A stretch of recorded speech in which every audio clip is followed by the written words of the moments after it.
All right.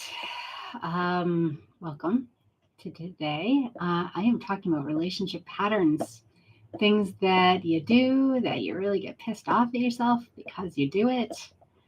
Um, it's so common. So I want you to first and foremost, welcome you back to Mind Pop Coach. Surprise yourself.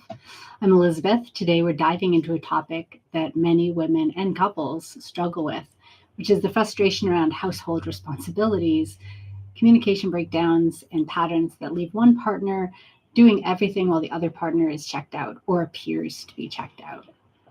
If you've ever thought, why do I have to ask for help?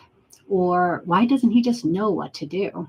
This episode is for you. We'll talk about how people pleasing behaviors create hidden patterns and why communication is missing, or more the missing piece, and two simple strategies, direct and indirect, that can turn frustration into real connection. All right, are you ready to go? Now, before I begin, my 9-year-old overheard one of my podcasts and he said that I sounded like a robot, and that was because I was reading from a script. So today I'm going to try to go off script a little bit. So bear with me if I tend to ramble. Okay. Let's see here. All right.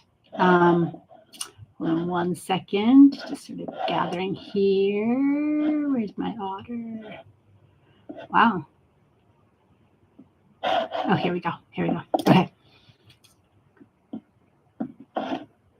Okay, I'm on an extremely slow computer, so I apologize if anything is not hooking up the way I would like it to. All right, so let's get to it.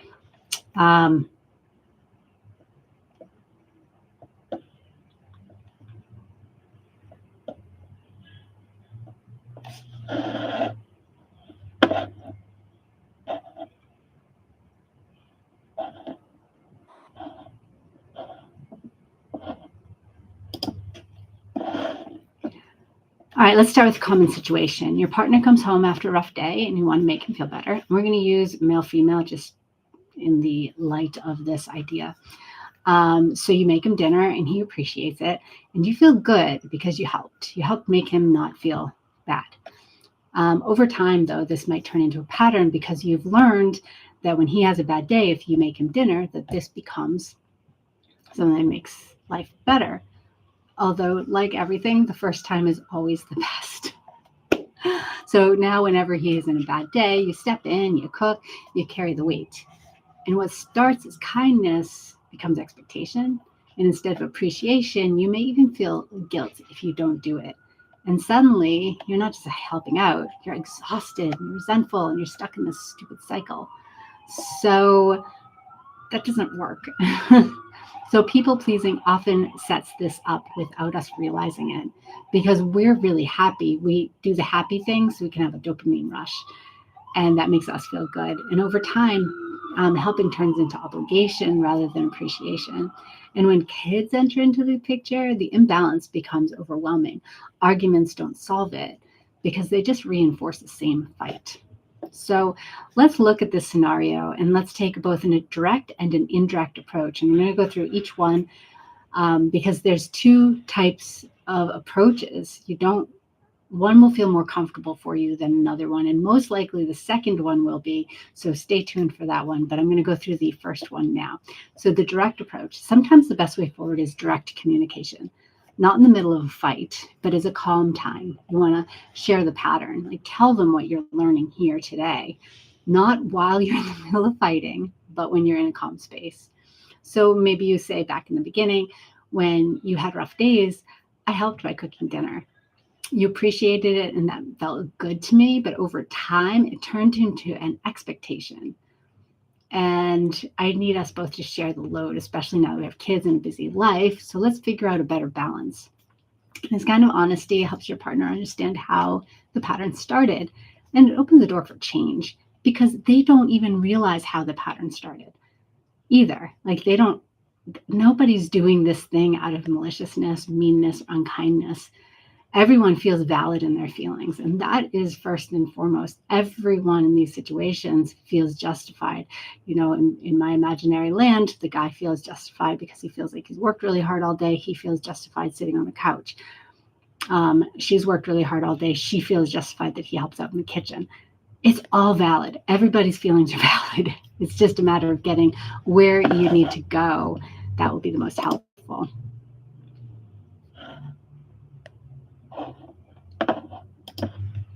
Okay, so, all right, so here is part 2, is the indirect approach. So here's the truth. Sometimes talking too much doesn't work. We've all been there.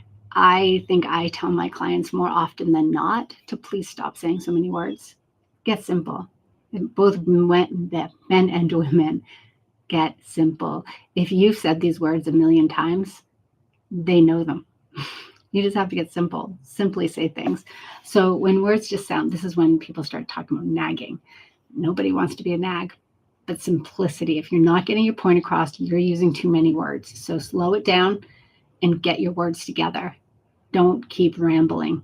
When you ramble, it gives more opportunity to get sidetracked and off your path of direction.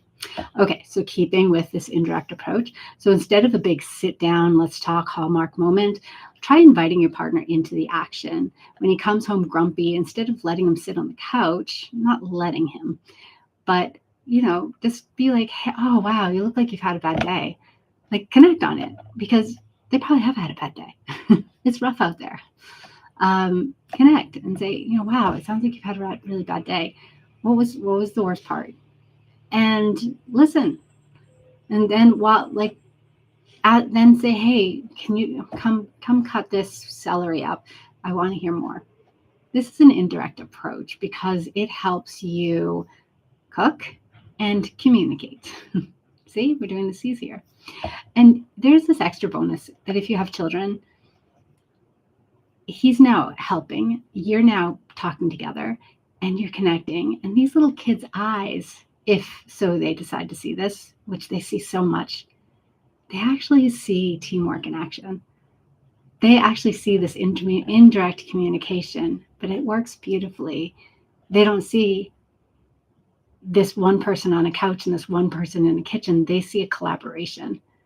And if that's what you're trying to teach your children, then maybe start at home in the beginning of the relationship stuff. So, all right. So this is a lot of information, and I hope that you've bared with me up till now. So I hope that here's your mind pop moment. You don't have to keep repeating the same patterns. Whenever you use direct conversation or an indirect invitation, the key is this: connection beats resentment every day. Patterns can change and your relationship can grow stronger if you choose communication over people pleasing. You're not pleasing anybody in actuality. You just think you are, and that needs to change. You're pleasing each other when you communicate with each other, and you help cook with each other, and you help team and become a partner together. This is I hope that you have found a mind pop moment in this. If you've enjoyed it, please subscribe and click subscribe, share, comment if any of this resonates with you. I'm going to continue doing more of these. I just, any feedback is appreciated on things that you might look for in future episodes. Cheers. Have a really, really, really nice day. This is Elizabeth signing off. Mind Pop. Surprise yourself.